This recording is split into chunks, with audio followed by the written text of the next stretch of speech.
Funding for this program is provided by... Additional funding provided by...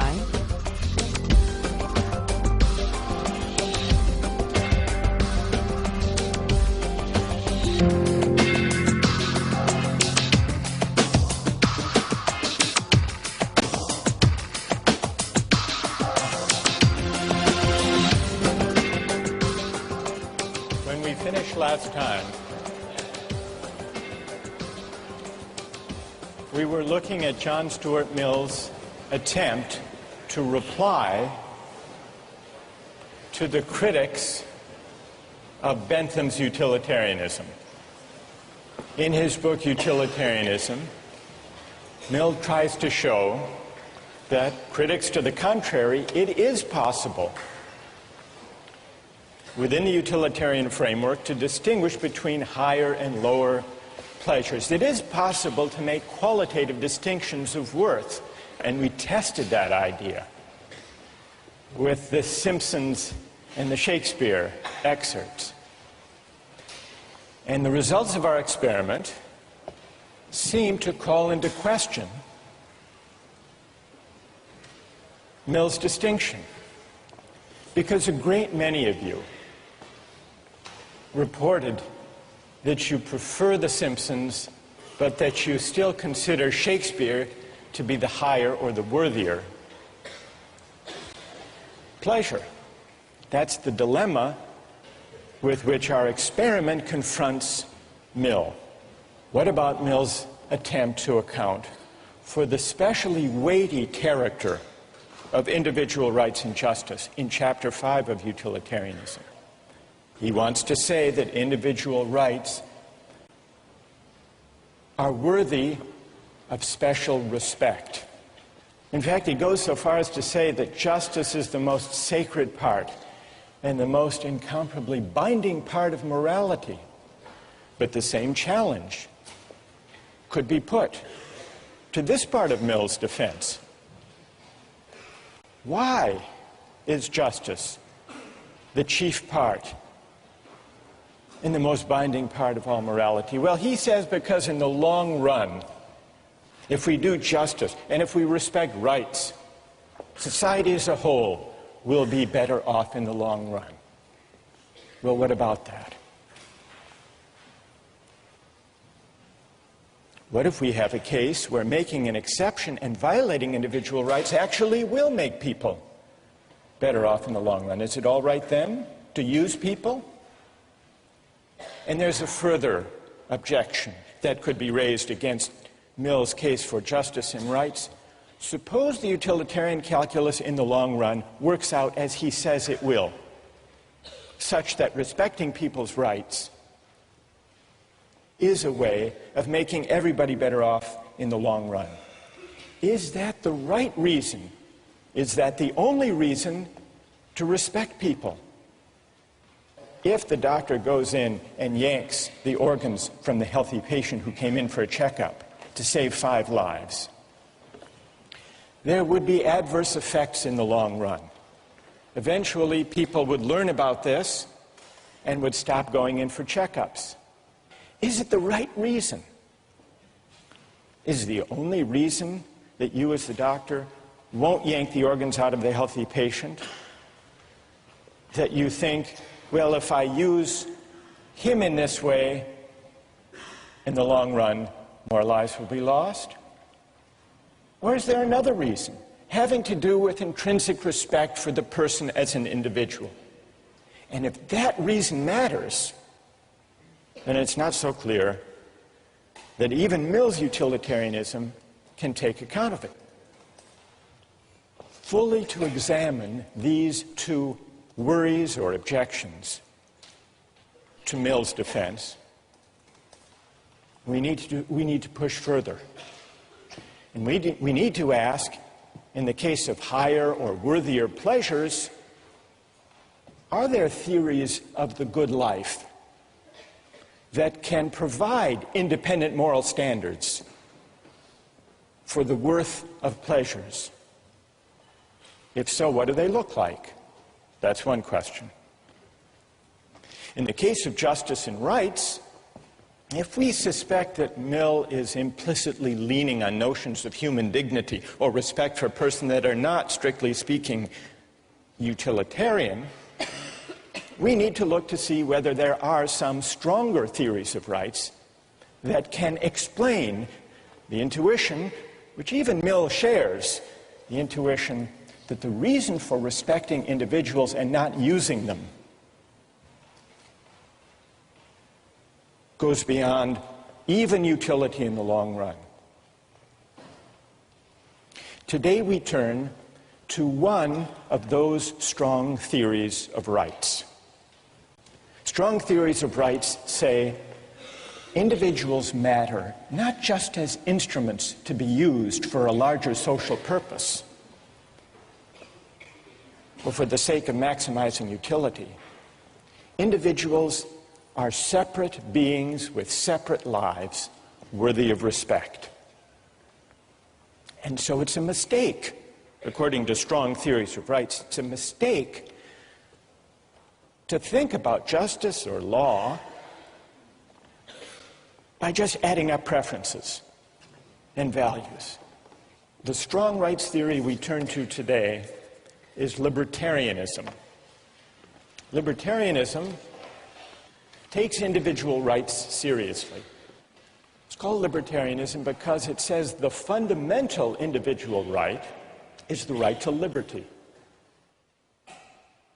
Precisely because we are separate individual beings, we're not available to any use that the society might desire or devise. Precisely because we are individual, separate human beings, we have a fundamental right to liberty. And that means a right to choose freely, to live our lives as we please, provided we respect other people's rights to do the same. That's the fundamental idea.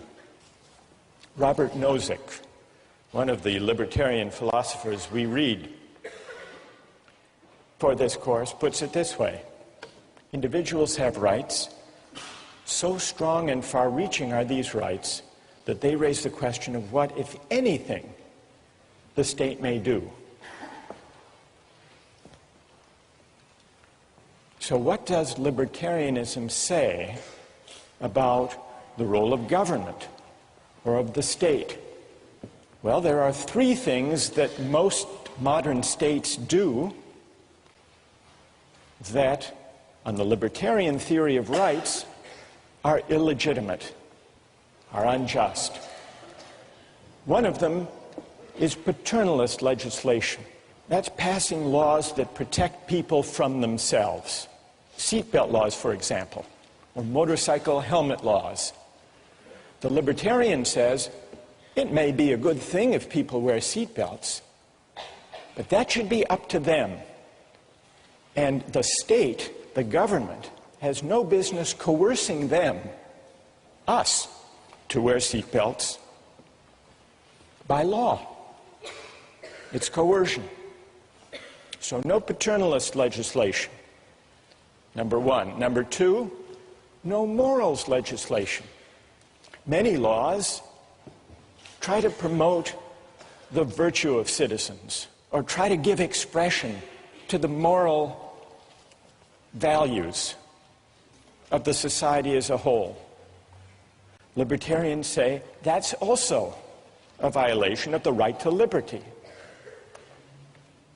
Take the example of, well, a classic example of legislation offered in the name of promoting morality, traditionally, have been laws that prevent sexual intimacy between gays and lesbians. The libertarian says, nobody else is harmed, nobody else's rights are violated, so the state should get out of the business entirely of trying to promote virtue or to enact morals legislation.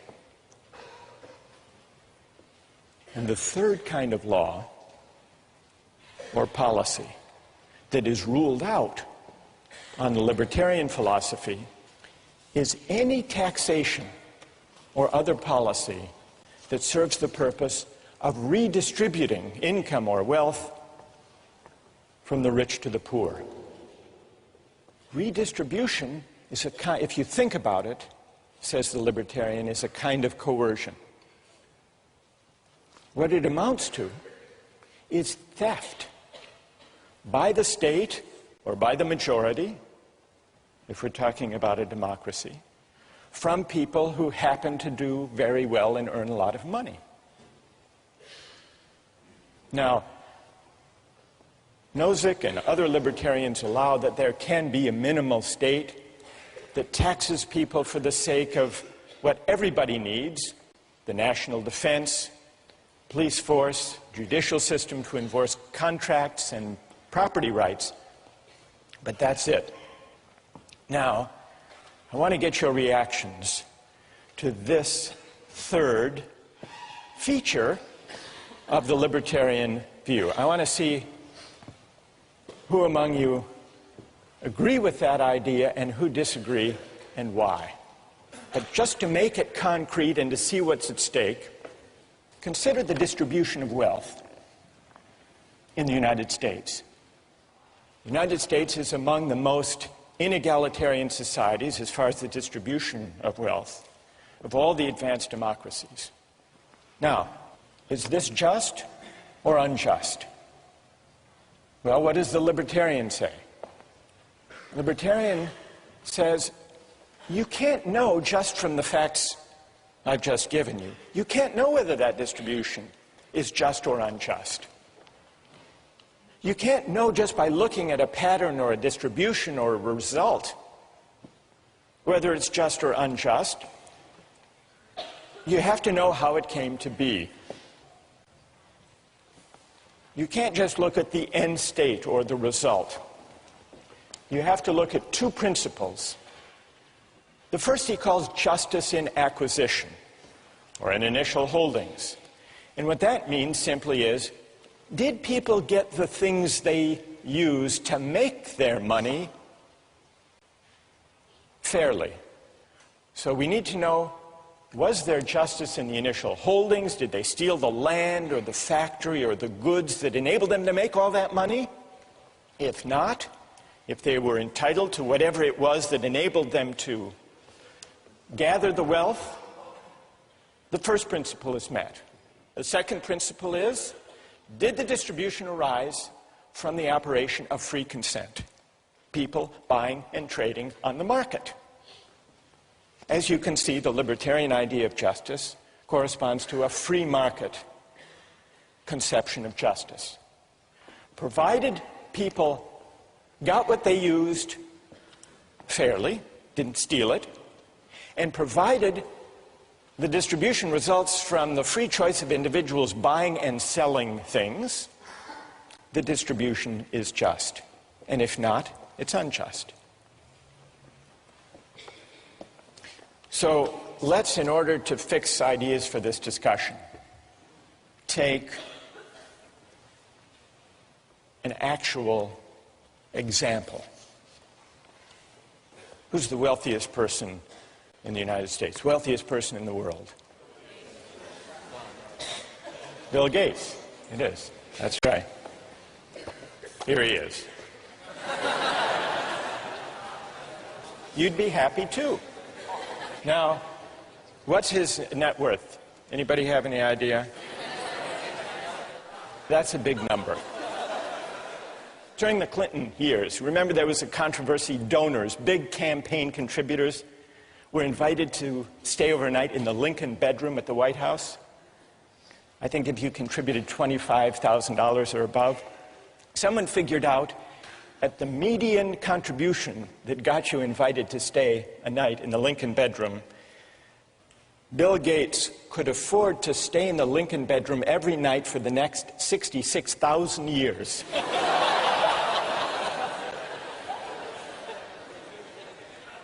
Somebody else figured out, how much does he get paid on an hourly basis? And so they figured out, since he began Microsoft, suppose he worked, 14 hours per day. Reasonable guess. And you calculate this net wealth. It turns out that his rate of pay is over $150, not per hour, not per minute, $150, more than $150 per second. Which means that if on his way to the office, Gates noticed a $100 bill on the street, it wouldn't be worth his time to stop and pick it up. Now, most of you will say, someone that wealthy, surely we can tax them to meet the pressing needs of people who lack an education or lack enough to eat or lack decent housing. They need it more than he does. And if you were a utilitarian, what would you do? What tax policy would you have? You'd redistribute in a flash, wouldn't you? Because you would know, being a good utilitarian, that taking a small amount, he's scarcely going to notice it, but it will make a huge improvement in the lives and in the welfare of those at the bottom. But remember, the libertarian theory says we can't just add up and aggregate preferences and satisfactions that way. We have to respect persons, and if he earned that money fairly, without violating anybody else's rights, in accordance with the two principles of justice in acquisition and justice in transfer, then it would be wrong. It would be a form of coercion to take it away. Michael Jordan is not as wealthy as Bill Gates, but he did pretty well for himself. You want to see Michael Jordan? There he is.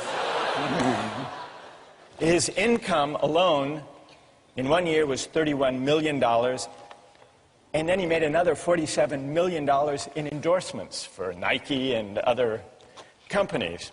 So his income was, in 1 year, $78 million. To require him to pay, let's say, a third of his earnings to the government to support good causes like food and health care and housing and education for the poor, that's coercion. That's unjust. That violates his rights. And that's why redistribution is wrong. Now, how many agree with that argument? Agree with the libertarian argument that redistribution for the sake of trying to help the poor is wrong? And how many disagree with that argument? All right, let's begin with those who disagree. What's wrong with the libertarian case against redistribution? Yes. I think these people like Michael Jordan have received, we're talking about working within a society, and they received a larger gift from the society, and they have a larger obligation in return to give that through redistribution. You know, you can say that Michael Jordan may work just as hard as someone who works, you know, doing laundry 12 hours, 14 hours a day, but he's receiving more. I don't think it's fair to say that, you know, it's all on his, you know, inherent, you know, hard work. All right. Let's hear from defenders of libertarianism. Why would it be wrong in principle to tax the rich to help the poor? Go ahead. My name's Joe, and I collect skateboards. I've since bought 100 skateboards. I live in a society of 100 people. I'm the only one with skateboards. Suddenly, everyone decides they want a skateboard. They come into my house, they take 99 of my skateboards. I think that is unjust.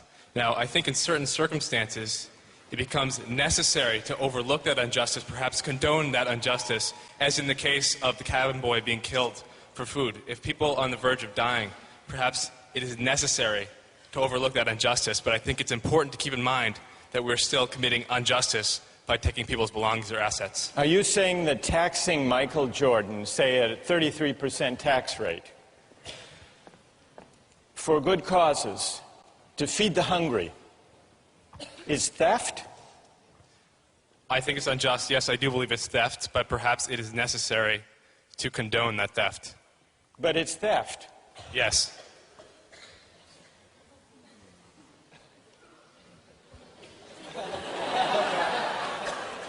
Why is it theft, Joe? Because Why is it like your collection of skateboards? it's theft because, at least in my opinion and by the libertarian opinion, he earned that money fairly, and it belongs to him. So to take it from him is by definition theft. All right, let's hear if there's... who wants to reply to Joe? Yes, go ahead. I don't think this is necessarily a case in which you have 99 skateboards and the government, or you have 100 skateboards and the government's taking 99 of them. It's like you have more skateboards than there are days in a year. You have more skateboards than you're going to be able to use in your entire lifetime, and the government is taking part of those. And I think that if you're operating in a society in which the government doesn't redistribute wealth, that allows for people to amass so much wealth that people who haven't started from the equal footing in our hypothetical situation that doesn't exist in our real society get undercut for the rest of their lives. So you're worried that if there isn't some degree of redistribution, if some are left at the bottom, there will be no genuine equality of opportunity. All right? The idea that taxation is theft. Nozick takes that point one step further. He agrees that it's theft. He's more demanding than Joe. Joe says it is theft. Maybe in an extreme case it's justified. Maybe a parent is justified in stealing a loaf of bread to feed his or her hungry family.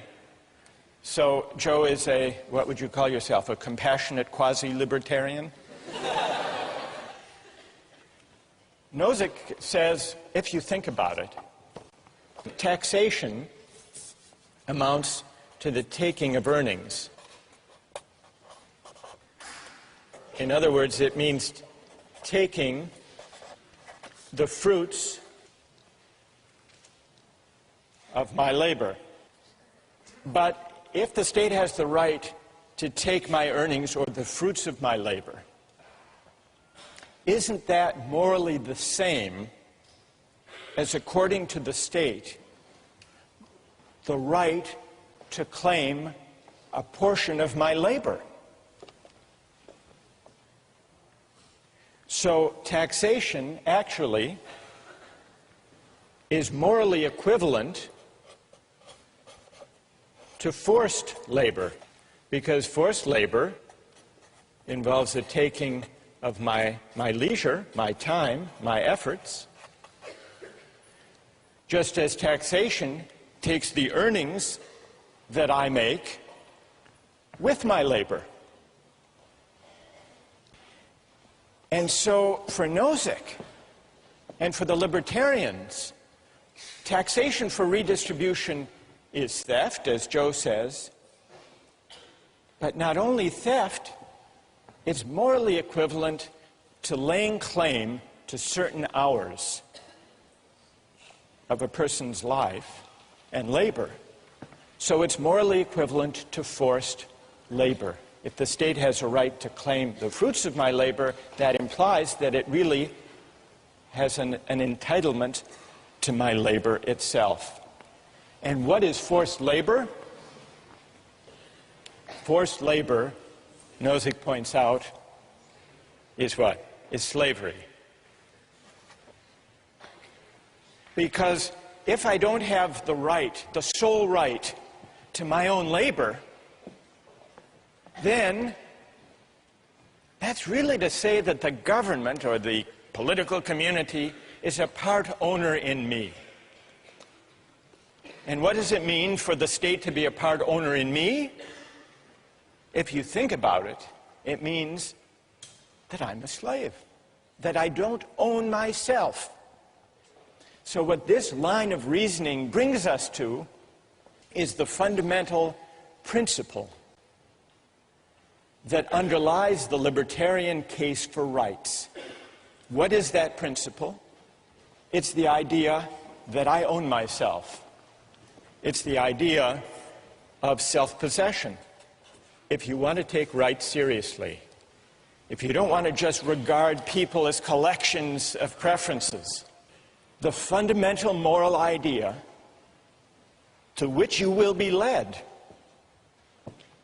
is the idea that we are the owners or the proprietors of our own person.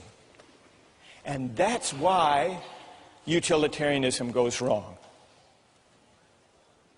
And that's why it's wrong to yank the organs from that healthy patient. You're acting as if that patient belongs to you or to the community, but we belong to ourselves. And that's the same reason that it's wrong to make laws to protect us from ourselves, or to tell us how to live, to tell us what virtues we should be governed by. And that's also why it's wrong to tax the rich, to help the poor, even for good causes, even to help those who were displaced by the Hurricane Katrina. Ask them to give charity. But if you tax them, it's like forcing them to labor. Could you tell Michael Jordan he has to skip the next week's games and go down to help the people displaced by Hurricane Katrina? Morally, it's the same. So the stakes are very high. So far, we've heard some objections to the libertarian argument, but if you want to reject it, you have to break into this chain of reasoning, which goes, taking my earnings is like taking my labor, but taking my labor is making me a slave. And if you disagree with that, you must believe in the principle of self-possession. Those who disagree, gather your objections, and we'll begin with them next time.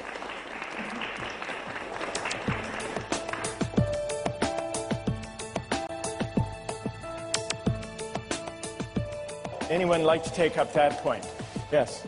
I feel like when you live in a society, you give up that right. I mean, technically, if I want to personally go out and kill someone because they offend me, that is self-possession. Because I live in a society, I cannot do that. Victoria, are you questioning the fundamental premise of self-possession? Yes. I think that you don't really have self-possession if you choose to live in a society, because you cannot just discount the people around you. We were talking last time about libertarianism. I want to go back to the arguments for and against the redistribution of income.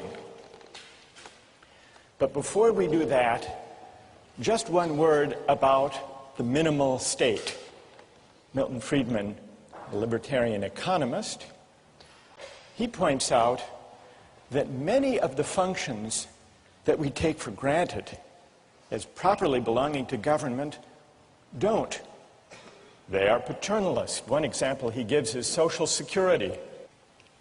He says it's a good idea for people to save for their retirement during their earning years, but it's wrong.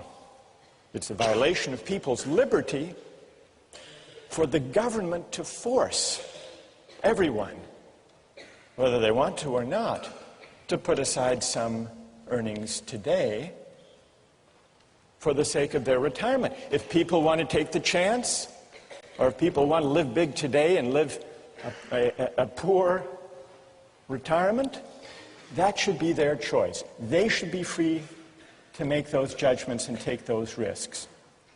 So even Social Security would still be at odds with the minimal state that Milton Friedman argued for. It's sometimes thought that collective goods like police protection and fire protection will inevitably create the problem of free riders unless they're publicly provided. But there are ways to prevent free riders. There are ways to restrict even seemingly collective goods like fire protection. I read an article a while back about a private fire company, the Salem Fire Corporation in Arkansas. You can sign up with the Salem Fire Corporation, pay a yearly subscription fee, and if your house catches on fire, they will come and put out the fire. But they won't put out everybody's fire. They will only put it out if it's a fire in the home of a subscriber, or if it starts to spread and to threaten the home of a subscriber. The newspaper article told the story of a homeowner who had subscribed to this company in the past, but failed to renew his subscription. His house caught on fire. The Salem Fire Corporation showed up with its trucks and watched the house burn, just making sure that it didn't spread.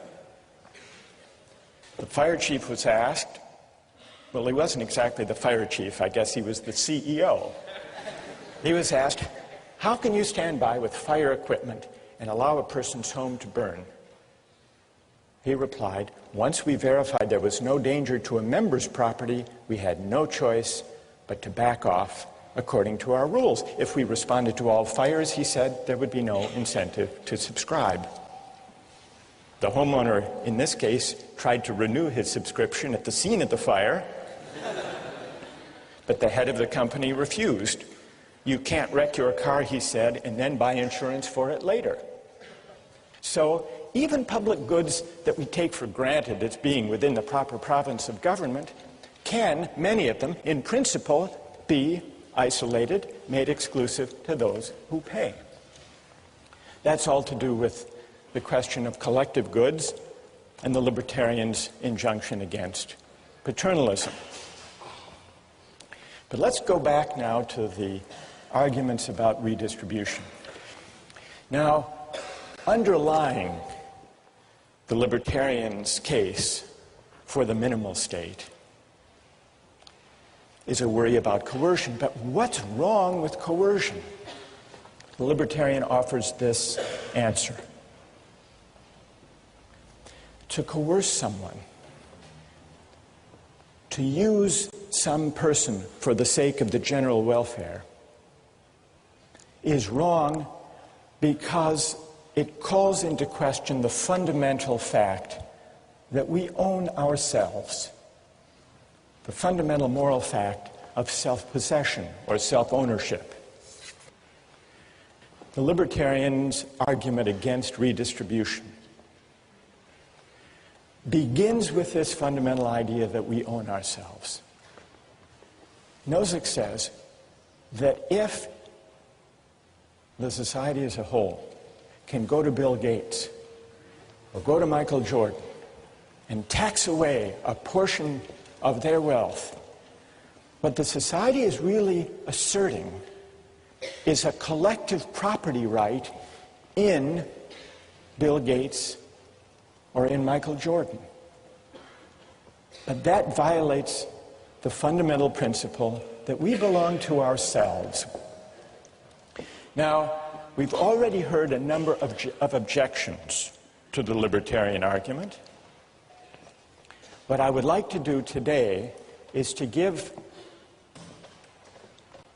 the libertarians among us a chance to answer the objections that have been raised. And some have already identified themselves and have agreed to come and make the case for libertarianism to reply to the objections that have been raised.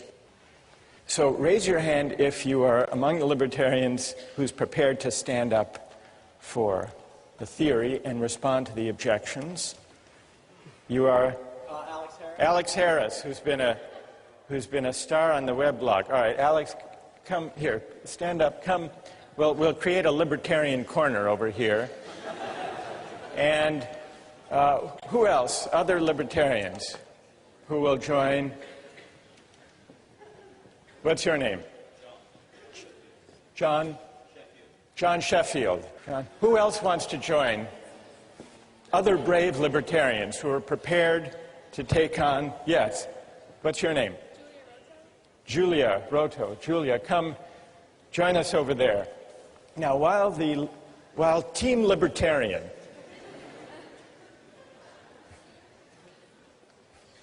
Julia, John, Alex.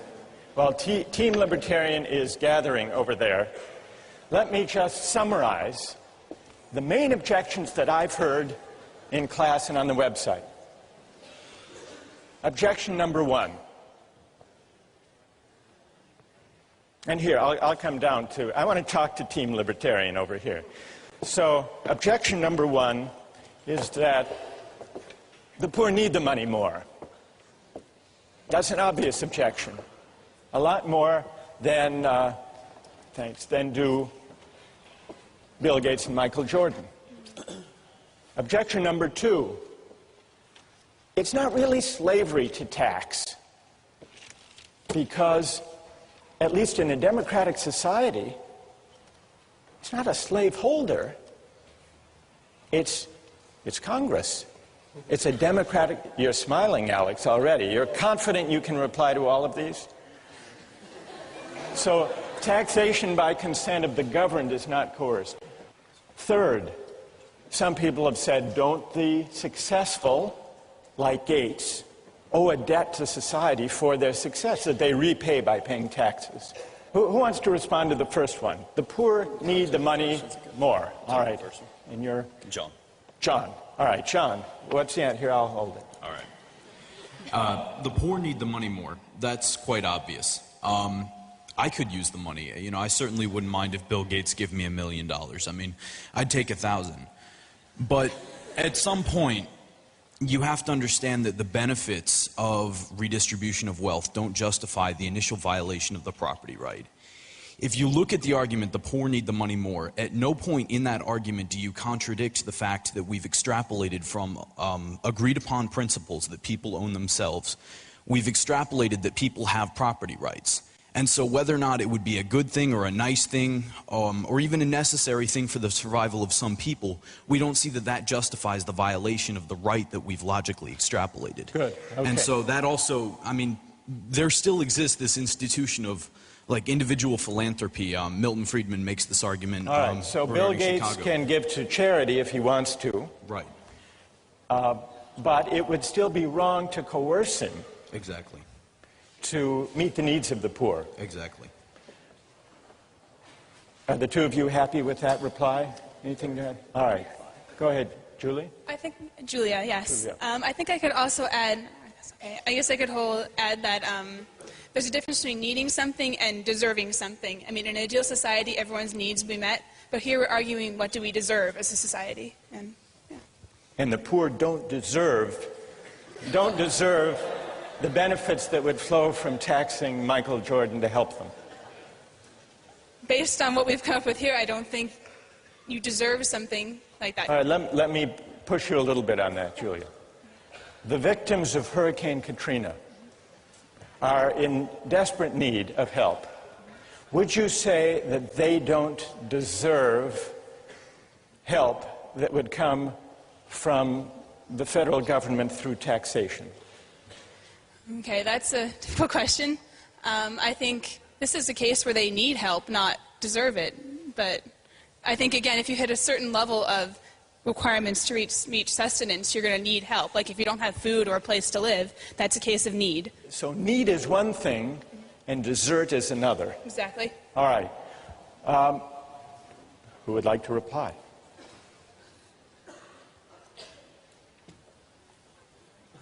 Yes.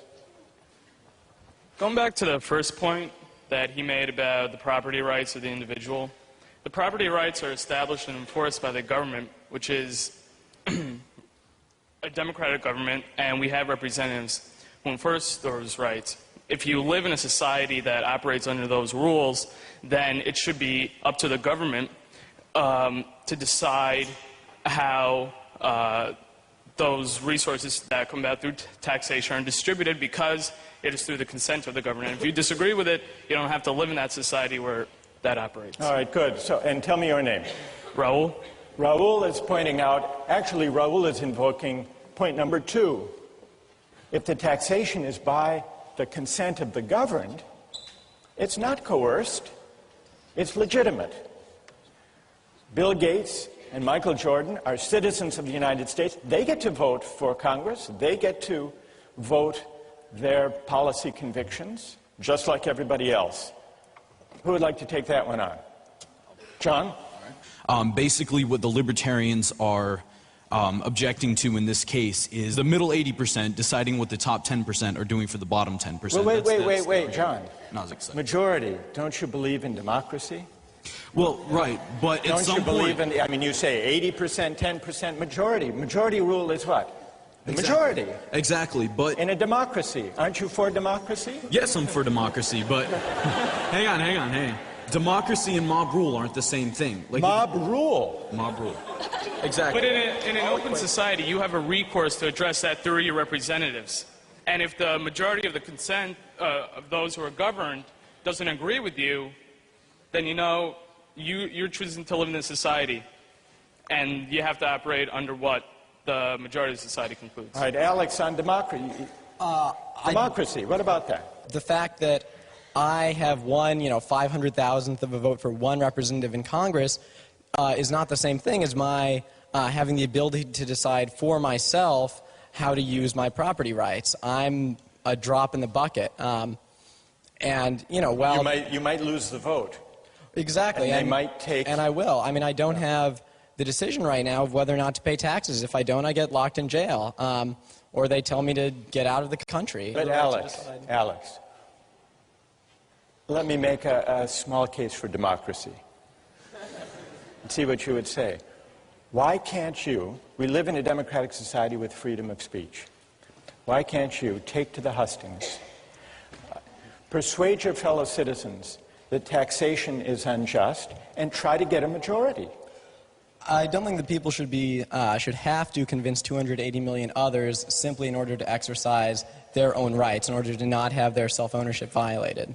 I think people should be able to do that without having to convince 280 million people. Does that mean you're against democracy as a whole? No. I just believe in a very limited form of democracy whereby we have a constitution that severely limits the scope of what decisions can be made democratically. All right, so you're saying that democracy is fine except where fundamental rights are involved. And I think you could win, if you're going on the hustings, let me add one element to the argument you might make. Maybe you could say, put aside the economic debates, taxation. Suppose the individual right to religious liberty were at stake. Then, Alex, you could say on the hustings, surely you would all agree that we shouldn't put the right to individual liberty up to a vote? Yeah, that's exactly right. And that's why we have constitutional amendments and why we make it so hard to amend our Constitution. So you would say that the right to private property, the right of Michael Jordan to keep all the money he makes, at least to protect it from redistribution, is the same kind of right with the same kind of weight as the right to freedom of speech, the right to religious liberty, rights that should trump what the majority wants. Absolutely. The reason why we have a right to free speech is because we have a right to own ourselves, to exercise our voice in any way that we choose. All right. Good. All right. So there we... All right. Who would like to respond to that argument about democracy being... okay, up there. Stand up. I think comparing religion and economics, it's not the same thing. The reason why Bill Gates was able to make so much money is because we live in an economically and socially stable society. And if the government didn't provide for the poorest 10%, as you say, through taxation, then we would need more money for police to prevent crime. And so either way, there would be more taxes taken away to provide what you guys call, the necessary things that the government provides. What's your name?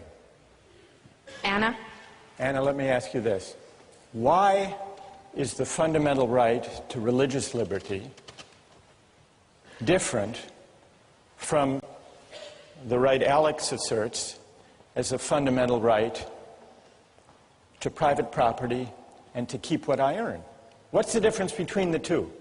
Because you wouldn't have, you wouldn't be able to make money, you wouldn't be able to own property if there wasn't a socially, if society wasn't stable.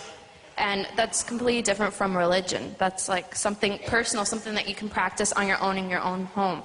Whereas, me practicing my religion is not going to affect the next person. But if I'm poor and I'm desperate, like I might commit a crime to feed my family, and that can affect others. Okay, good. Thank you.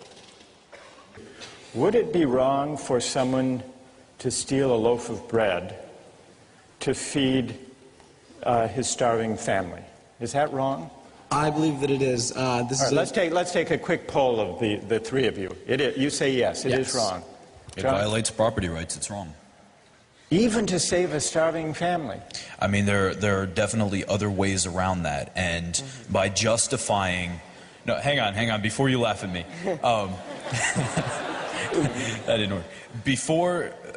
Before justifying the act of stealing, you have to look at violating the right that we've already agreed exists, the right of self-possession and the possession of, I mean, your own things. We agree on property rights. We agree it's stealing, yeah, so property rights stealing. is not the issue. All right, but... So why is it wrong to steal even to feed your starving family? Sort of the original argument that I made in the very first question you asked. The benefits of an action don't make the action just. What would you say, Julia? Is it all right to steal a loaf of bread to feed a starving family, or to steal a drug that your child needs to survive? I think I'm okay with that, honestly. Even from a libertarian standpoint, I think that, okay, saying that you can just take money arbitrarily from people who have a lot to go to this pool of people who need it, but you have an individual who's acting on their own behalf to kind of save themselves. I mean, I think you said from the idea of like self-possession, they're also in charge of protecting themselves and keeping themselves alive. So therefore, even from a libertarian standpoint, that might be okay. All right, that's good. That's good. All right, what about number 3 up here? Isn't it the case that the successful, the wealthy, owe a debt? They didn't do that all by themselves. They had to cooperate with other people. That they owe a debt to society, and that's expressed in taxation. You want to take that on, Julie? Okay, this one, I believe that there is not a debt to society in the sense that how did these people become wealthy? They did something that society valued highly. I think that society has already been providing for them. If anything, I think everything's canceled out. They provided a service to society, and society responded by somehow they got their wealth. So be concrete. In the case of Michael Jordan, to illustrate your point, there were people who helped him make the money, the teammates, the coach, people who taught him how to play. But you're saying, but they've all been paid for their services. Exactly. And society derived a lot of benefit and pleasure from watching Michael Jordan play. I think that's how he paid his debt to society. All right, good. Anyone like to take up that point? Yes. I think that there's a problem here with that we're assuming that a person has self-possession when they live in a society. I feel like when you live in a society, you give up that right. I mean, technically, if I want to personally go out and kill someone because they offend me, that is self-possession. Because I live in a society, I cannot do that. I think it's kind of equivalent to say, because I have more money, I have resources that can save people's lives. Is it not okay for the government to take that from me? It's self-possession only to a certain extent because I'm living in a society where I have to take account of the people around me. So are you questioning, what's your name? Victoria. Victoria, are you questioning the fundamental premise of self-possession? Yes. I think that you don't really have self-possession if you choose to live in a society because you cannot just discount the people around you. All right, I want to quickly get the response of the libertarian team to the last point. The last point builds on, well, maybe it builds on Victoria's suggestion that we don't own ourselves. Because it says that Bill Gates is wealthy, that Michael Jordan makes a huge income, isn't wholly their own doing. It's the product of a lot of luck. And so we can't claim that they morally deserve all the money they make. Who wants to reply to that? Alex? You certainly could make the case that it is not, their wealth is not appropriate to the goodness in their hearts, but that's not really the morally relevant issue. The point is that they have received what they have through the free exchange of people who have given them their holdings, usually in exchange for providing some other service. Good enough. I want to try to sum up what we've learned from this discussion, but first let's thank John, Alex, and Julia for an excellent, a really wonderful job.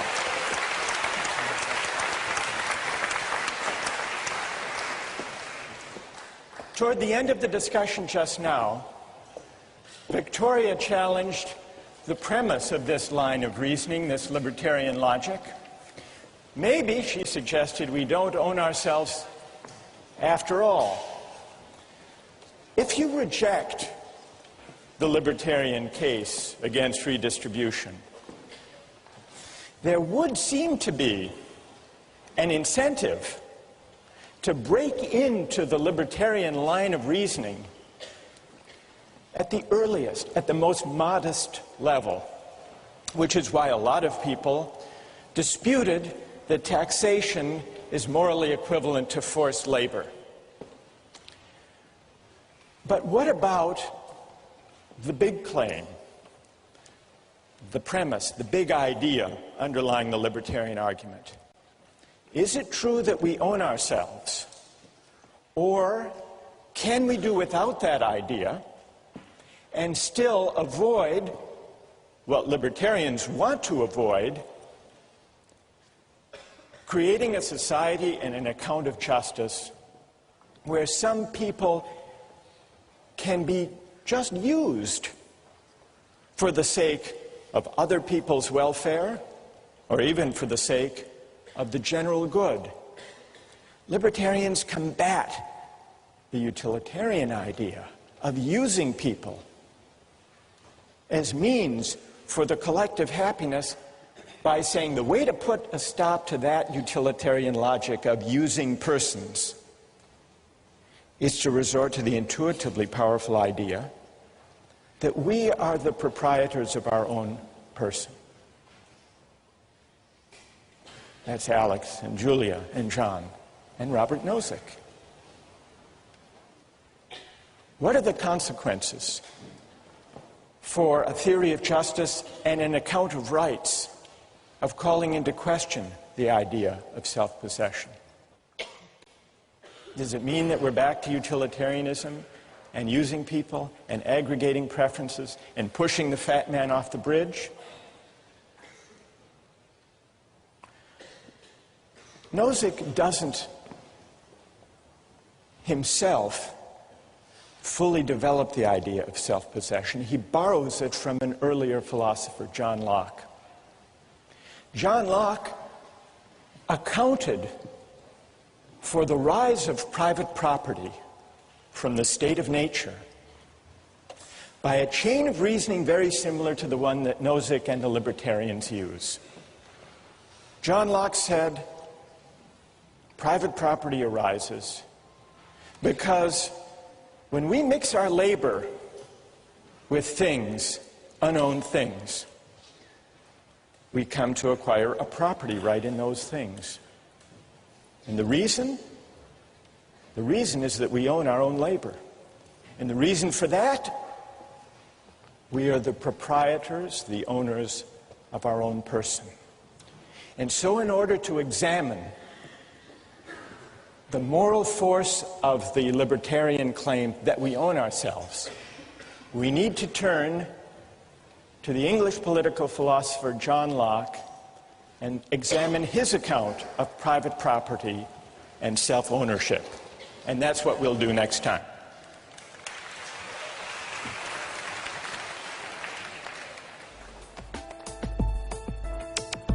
Don't miss the chance to interact online with other viewers of Justice.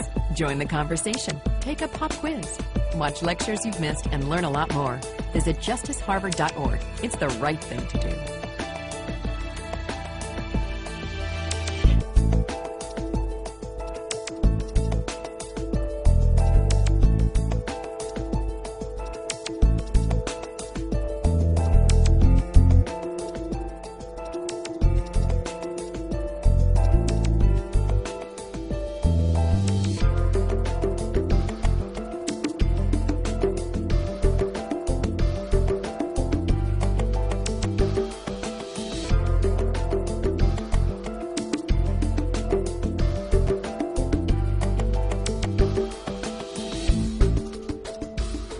Funding for this program is provided by Additional funding provided by